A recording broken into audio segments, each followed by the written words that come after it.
I am Kirby Woods, and I'm going to show you my final project. For my project, I used iBook Author and created my very first iBook, and I wanted to share that with you guys today. The first thing I had to do, so I'm going to look at my little notes over here. I had to upgrade a machine to have my MacBook to have Lion on it, because Lion is the oldest version of software that you can have on your computer in order to run iBooks Author, because it's so new. So I downloaded iBook Author from apple.com on my machine with Lion, and it's a free thing. It's free to download. It doesn't cost you anything.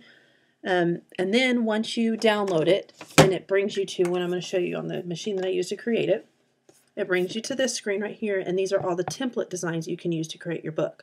And once you pull up the template design, then it just kind of walks you step by step through setting up your cover, adding any text, writing each of your chapters. You can do a glossary for terms. You can have an opening media to play a video in the beginning, in which I did do that on my iBook. And then you just kind of have to play with it, just like a lot of things that you first experiment with. You just have to play with it a lot of times to figure it out. There's always the help tool. I had to use that a lot, but mine's pretty simple. It doesn't have a whole lot of widgets, and it doesn't have a whole lot of interactive things on it, because it was my first one, so it's pretty simple. But if you go to the Apple Store and look up iBooks, there are some great free ones out there that you can get ideas from as well. So some things that I wrote down that I wanted to share from my experimenting, to add the video, like I found a YouTube video to put as my intro on my book.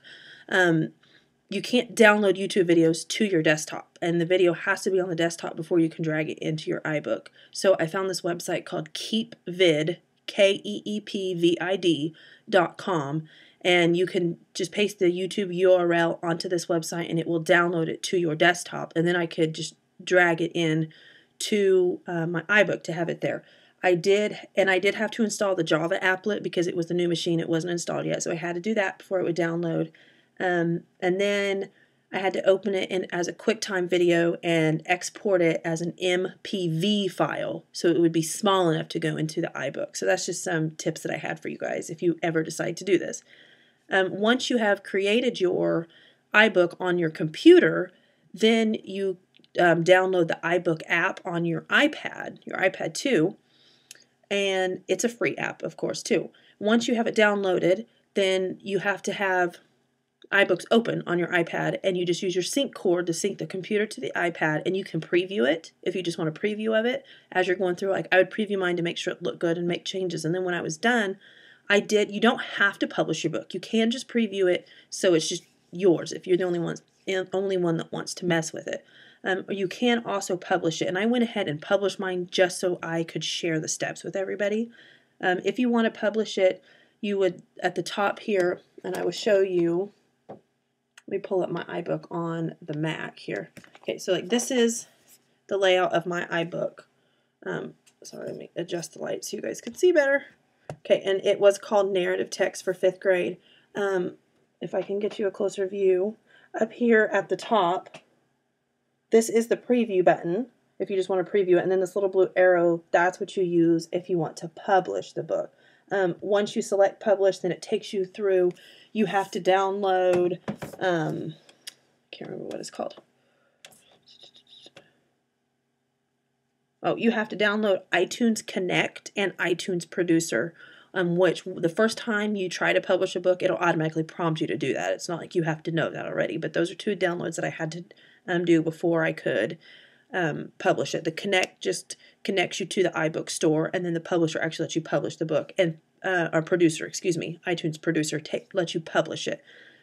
When you open Producer, that's where you add the title, the publisher, author, your targeted audience, the category of the book. Like mine was education, and then it was elementary education, and then my targeted audience was educators for like elementary grades. That way when people go in to do a search, they can find your book through different various ways.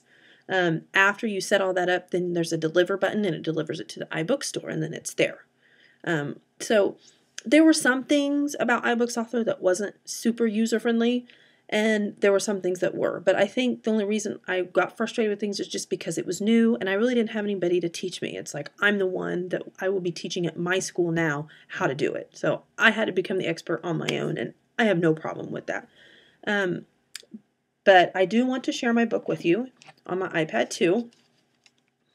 Of course, everything's backwards on this screen. Okay, so what I do, and this is iBooks right here. That's where you upload the book to. And so if I use my iBooks app, then I do have some books here on my book stand. The astronomy one and the Building a Nation one are some that I just got free from the iBooks store, and they're pretty awesome. But this one here, that it says proof on it, and that's because mine's not like totally published to where people can like go get it. It's more like my preview version of it that's actually on here. So if I click on that, it's called 5th grade text types. And then that's it right there. I have my name as the author, and then I also put the year on the bottom. I did find that you have to, in iBooks, you want to orientate it like the landscape orientation rather than portrait, because it doesn't look right in portrait. You want to go to landscape like this. So there's my section 1. It's on technical text, and I just have, well, no, that's not my section 1. I don't know why that's like that. I'm sorry. Didn't open right. I'm like, technical is not first. Okay. Let me figure out why it didn't start with my intro media. I'm sorry. Of course, something's going to go wrong. Okay. Here's the intro media. As soon as you open the book, it starts with the intro media. Trying to get out of the way.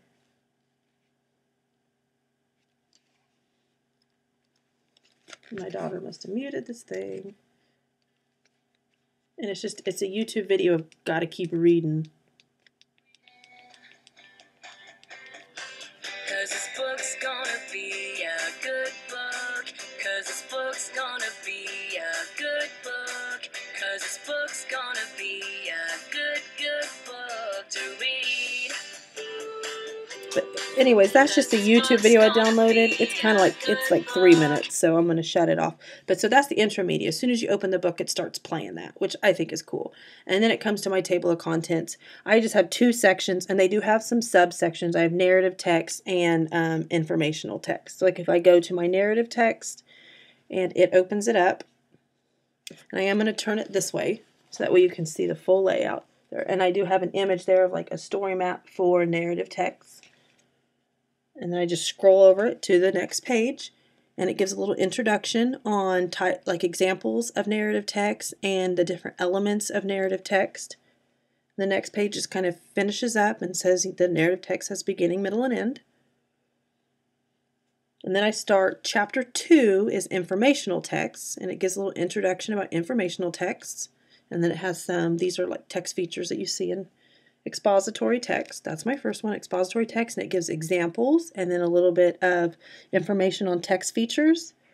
And then there is some different graphic organizers that you would use for the 5 text structures: description, sequence, compare and contrast, cause and effect, and problem solution. Gives a little bit of information on the 5 text structures. The next section in this chapter is technical text, because it also falls under informational, and it gives some examples of technical text. And then the last section for informational text is persuasive, and it gives examples and a little bit of information on it. And that's how simple my book is. It really is just simple.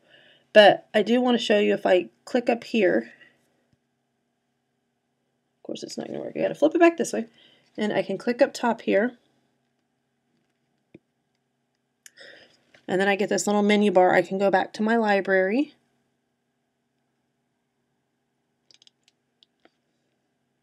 Of course, it's going to take a minute to load.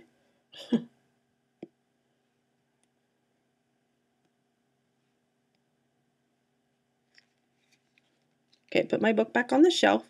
And like this, oops, I clicked the wrong book. Well, that's like the Building a Nation book that I bought from that I got free from the iBook store, and it has some great information too.